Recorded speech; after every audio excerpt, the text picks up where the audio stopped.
దేవుడు గొప్పోడు, కానీ మనిషే మంచోడు కాదు.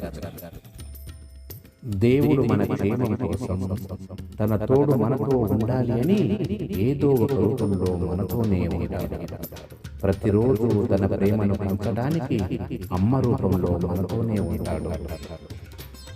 అడుగులు నేర్చి ధైర్యాన్ని నింపడానికి నాన్న రూపంలో మనతోనే ఉంటాడు.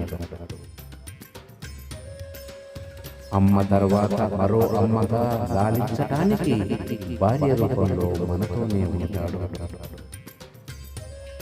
ఏ పనిలోనైనా నమ్మకం పెంచుకోవటానికి సోదరుల రూపంలో మనతోనే ఉంటాడు.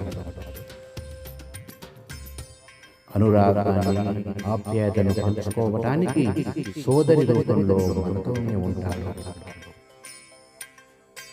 ఒంటరితనాన్ని పోగొట్టి పక్క బలం పెంచుకోవటానికి బంధువుల రూపంలో మనతోనే ఉంటాడు.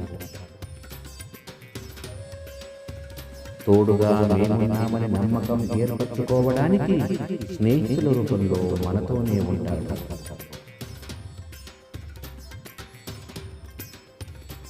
మనకు సుఖం, సంతోషం, నమ్మకం, ధైర్యం కలిగించడానికి మనిషి రూపంలో మనతోనే ఉంటాడు. కానీ ఈ మనిషే తన నాశనాన్ని తనే కోరుకోవటం కోసం డబ్బు సృష్టించుకున్నాడు. డబ్బు ఒక జబ్బు, కుటుంబం ఒక ఔషధం. బంధాలను, బాంధవ్యాలను నమ్ముకుందాం, ప్రేమలు, అనురాగాలతో హాయిగా జీవిద్దాం.